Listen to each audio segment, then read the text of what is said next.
À n'importe qui, moi par exemple, l'année dernière je me suis fait menacer par un compte sur Twitter, ok?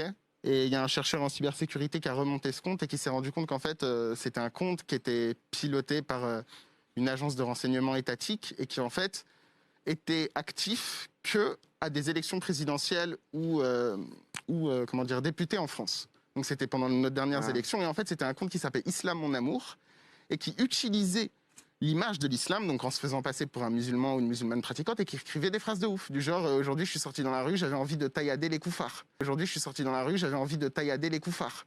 Tout ça pourquoi? Pour que toi, devant ton écran, tu t'indignes et que tu votes Marine Le Pen.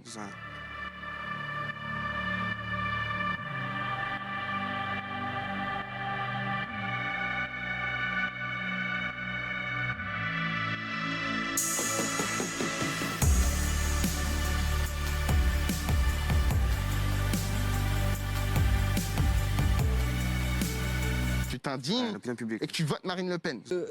Mon organisation a commencé par être attaquée. Je vais vous renvoyer l'ascenseur, monsieur, en vous disant que nous n'avons pas de leçons à recevoir d'une organisation juive qui pactise avec le Front National et prend des petits déjeuners avec eux. D'ailleurs, l'Union des patrons juifs de France a quitté votre organisation pour cette raison, pour votre rapprochement avec le Front National. Si, monsieur, renseignez-vous. Et ça, ils l'utilisent aussi en France? Ouais, bah ça, en l'occurrence, c'était français, frère. Hein. C'était un compte français qui voulait inciter à la haine de l'islam en France.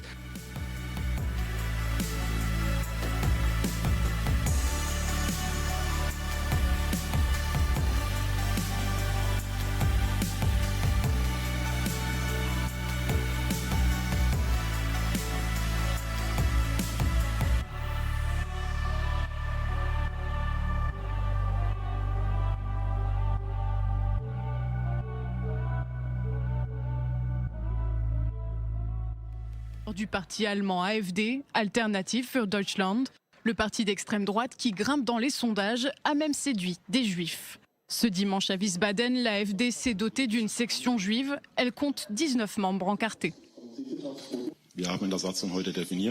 Nous avons défini 2 critères pour ceux qui veulent se joindre à nous. D'abord, être un membre encarté de l'AfD, puis avoir une affiliation ethnique ou religieuse au judaïsme.